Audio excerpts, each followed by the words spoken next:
Hello student, welcome to my YouTube channel AP tutorial. Student, हम लोग आज त्रिकोणमिति chapter पढ़ेंगे जिसे ट्राइगोनोमेट्री कहते हैं, जो हर किसी एग्जाम में, वो एकेडमिक एग्जाम हो या आपको कोई कम्पिटिटिव एग्जाम हो, सारे में बहुत ही इम्पोर्टेंट है। आज हम लोग देखिए ये त्रिकोणमिति चैप्टर स्टार्ट करें। त्रिकोणमिति में इससे पता ही चलता है कि त्रि मतलब होता है तीन, अब कोण मतलब तो कोण, अब मिति मतलब मेजरमेंट, मिति मतलब मेजरमेंट मतलब मापन मतलब कि मैथ की वैसी ब्रांच, गणित की वैसी शाखा जिसमें त्रिभुज के तीन कोणों के रिलेशन के बारे में पढ़ते हैं, उसको हम लोग त्रिकोणमिति से जानते हैं। ठीक है, तो इस त्रिकोणमिति में हम लोग केवल और केवल जब कभी भी त्रिकोणमिति में त्रिभुज बनाने की बात आएगी तो हम लोग समद्विबाहु समकोण त्रिभुज बनाएंगे। कौन सी त्रिभुज? समद्विबाहु समकोण त्रिभुज। ठीक है, जब हाइट एंड डिस्टेंस हो या रेशियो वाला पोर्शन हो, जब कभी भी बनाना होगा तो आप यही समद्विबाहु राइट एंगल ट्रायंगल ही बनाएंगे। राइट एंगल ट्रायंगल, इसे समकोण त्रिभुज, समद्विबाहु आइसोसेलेस भी कहते हैं। समद्विबाहु त्रिभुज उसको कहते हैं जिस त्रिभुज की दो भुजा बराबर हो, उसे समद्विबाहु कहते हैं। और इसमें एक कोण समकोण है, तो इस तरह से हो गया ये समद्विबाहु समकोण त्रिभुज। तो आइए हम इस त्रिभुज के रिलेशन के बारे में पढ़ते हैं। देखिए यह क्या है, एक आपका त्रिभुज है। तो त्रिभुज की सबसे बड़ी वाली भुजा को कहते हैं कर्ण। ठीक है, सबसे बड़ी वाली भुजा को कहते हैं कर्ण, एच। क्यों कहते हैं? क्योंकि इसका नाम होता है हाइपोटेनस। हाइपोटेनस, ठीक है।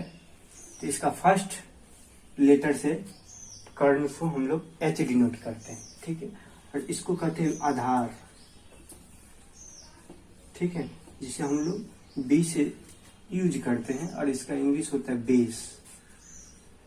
ये होता है लंब, जिसे हम लोग कहते हैं परपेंडिकुलर, इंग्लिश में परपेंडिकुलर, जिसे पी से यूज करते हैं। तो इसमें तीन चीज होती है, हाइपोटेनस, परपेंडिकुलर और बेस। कर्ण, लंब और आधार। कर्ण, लंब और आधार को अच्छी तरीके से समझना है। किसी भी त्रिभुज की सबसे बड़ी वाली भुजा जो होगी उसको हम लोग कहेंगे कर्ण कहेंगे। ठीक है, जैसे आप लोग देख लीजिए कि यह एक त्रिभुज है, तो इसमें कर्ण क्या होगा? ये होगा, लंब ये, आधार ये। ठीक है, कैसा भी, अगर ऐसा भी त्रिभुज दे देता है ऐसे, तो इसमें कर्ण हो गया ये, लंब ये, आधार ये। ठीक है, तो इसमें तीन चीज में लंब और आधार चेंजेबल है, ये चेंज होता रहता है, लेकिन कर्ण कभी नहीं बदलता, कर्ण कांस्टेंट रहता है। ठीक है, कैसे बदलता है इस बात को समझिए कि कर्ण, लंब और आधार, ये त्रिभुज में, त्रिकोणमिति में तीन चीज होती है, बड़ी बेसिक चीज होती है ये। अब चलिए कि कैसे कैसे लंब और आधार बदलता रहता है उसको देखना है। तो हम यहाँ पर पहले डिफिनेशन दे देते हैं कि लंब किसको कहेंगे? कोण के सामने वाली भुजा, कोण के सामने वाली भुजा। ठीक है, कोण के सामने वाली भुजा को लंब कहेंगे। और हम लोग जानते हैं कर्ण कभी बदलेगा नहीं। ठीक है, कर्ण किसी त्रिभुज की सबसे बड़ी भुजा होती है। तो तीसरा जो बचेगा क्या होगा? आधार होगा। तो आधार हम नहीं लिखाएंगे। देखिए ये लंब है, ये एक त्रिभुज है, मान लेते हैं ए, बी और सी, तो ये कर्ण रहेगा। ठीक है, तो कोण सी के लिए यहां से डिटरमाइन होता है कि लंब कौन होगा और आधार कौन होगा। तो अगर कोण सी के लिए पूछेंगे तो कोण सी के सामने वाली साइड कौन है, भुजा ये, तो कोण सी के लिए लंब हो गया ये, ठीक है। तो कर्ण ये, लंब ये, तो ये तीसरा बचा क्या होगा, आधार, ठीक है। और जब हम लोग कोण ए के लिए पूछे बताएंगे, तो कर्ण तो वही रहेगा और लंब बदलता रहता है, तो ये कोण ए के लिए लंब कौन हो जाएगा, कोण के सामने वाली भुजा को हम लोग कहते हैं लंब, तो कोण ए के लिए लंब हो जाएगा ये, ठीक है। तो कर्ण ये, लंब ये, तो ये क्या बचेगा, आधार, ठीक है।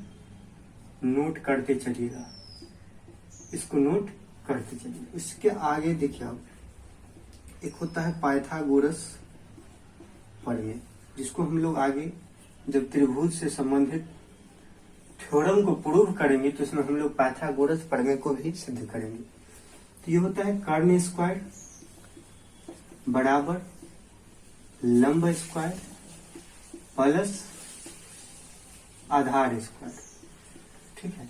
पाइथागोरस प्रमेय क्या होता है, कर्ण स्क्वायर बराबर लंब स्क्वायर प्लस आधार स्क्वायर, मतलब कि इसका स्क्वायर इस दोनों के स्क्वायर के योग के बराबर होता है।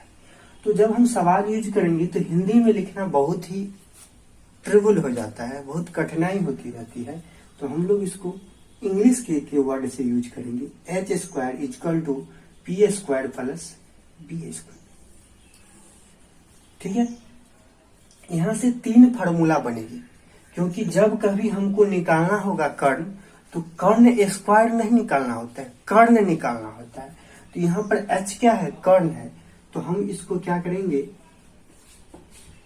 स्क्वायर जाएगा उधर, तो ये हो जाएगा root p square plus b square, ठीक है। अब बी मतलब आधार इक्वल टू, आप लोग याद करिएगा, h square minus p square, और पी मतलब लंब equal to h square minus b square.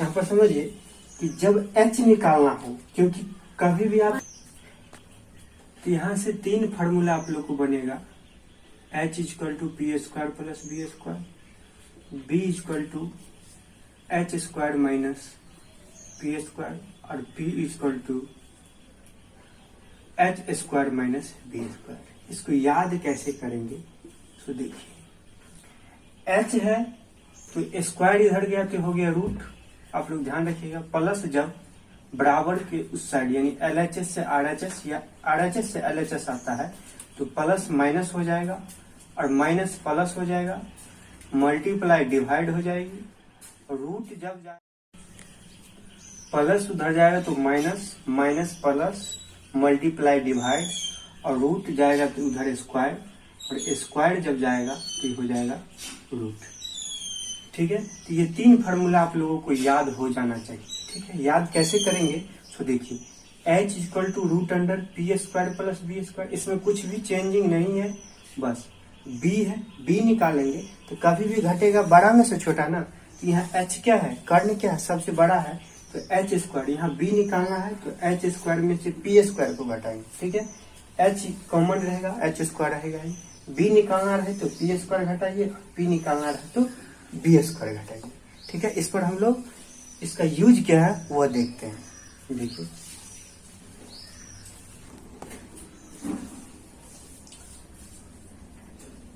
चलिए ये देखिए, अगर आपको ये 3 दिया है, ये 4 दिया है, ठीक है, तो 3 क्या है, लंब है, और b क्या है, 4 क्या है, आधार है, ये लंब और ये आधारी कर्ण, तो कहेगा ये कर्ण क्या होगा, मतलब कि h क्या होगा, ठीक है। तो हम लोग कर्ण के लिए फॉर्मूला दिए है ना कि h square p square plus b square, इसको अच्छा से याद कर लेना है, ठीक है। और वैसे ये बार बार यूज करने से याद हो जाएगा आप लोगों को, ठीक है।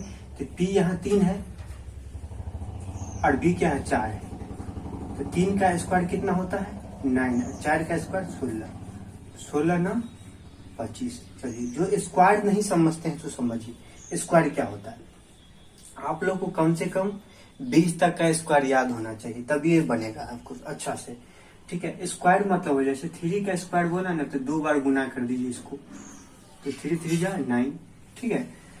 जैसे 4 का स्क्वायर कर रहा है तो 4 को 2 बार गुना कीजिए, 4 चौका 16, ठीक है, 5 का स्क्वायर कह रहा है तो 2 बार इसको गुना कर दीजिए, 5 गुने 5 25।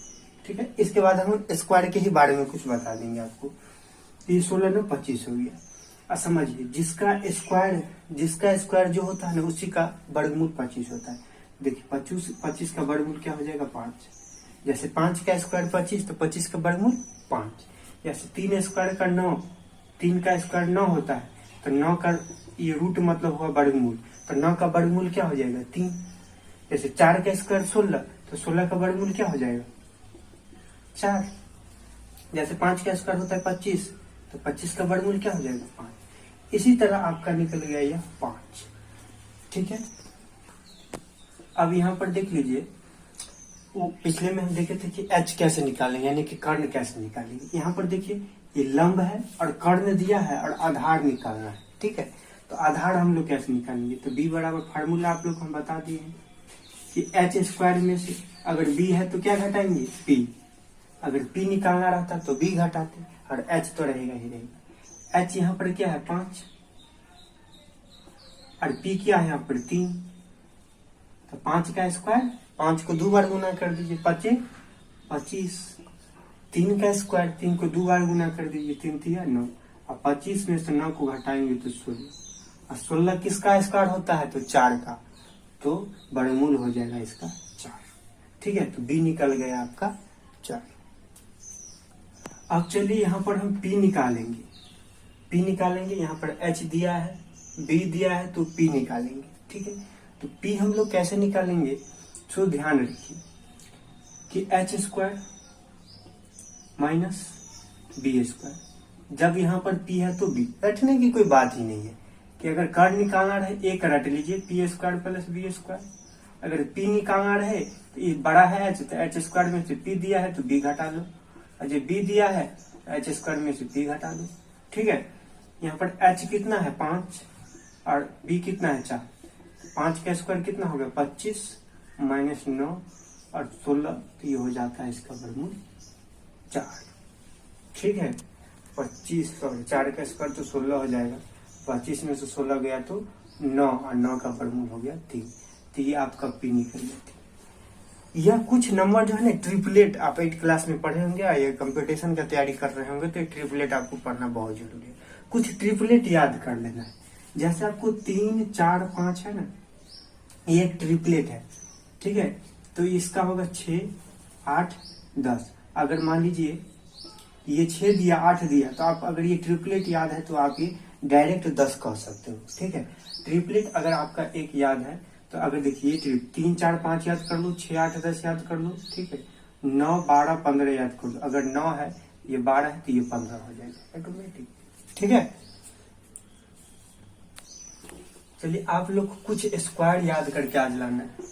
ठीक है, आज ज्यादा कुछ नहीं चलेगी, इतना ही बात चलेगी।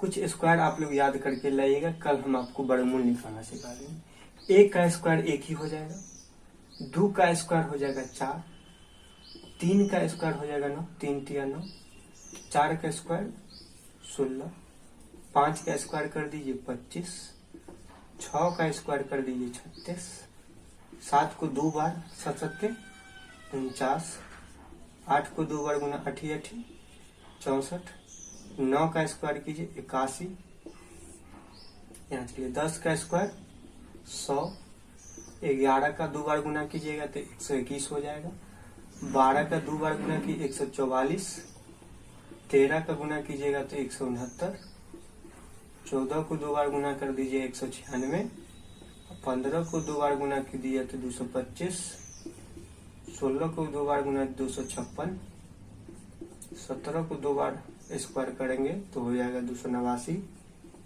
18 का हो जाएगा 324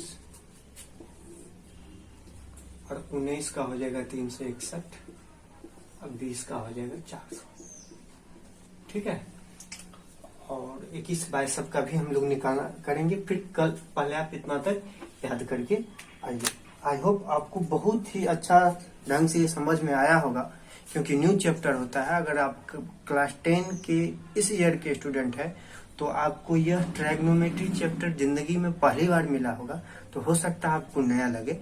ठीक है। लेकिन मैं पूरा कोशिश किया हूँ कि आपको नया नहीं लगे, इसमें नया कल से लगेगा, ठीक है। आज आपको बस बेसिक हुआ है जो आपके 8-9 क्लास में पढ़ना चाहिए था। आई होप आप लोग को बहुत ही अच्छा तरह से समझ में आया होगा। अगर समझ में आया होगा तो आने वाला वीडियो आपको जल्दी पहुंच जाए, मतलब नोटिफिकेशन आपको आ जाए, उसके लिए आपको YouTube में जो बेल आइकन होता है सब्सक्राइब करने का, उसको सब्सक्राइब करना पड़ेगा और ज़्यादा से ज़्यादा शेयर कीजिए। Thank you very much.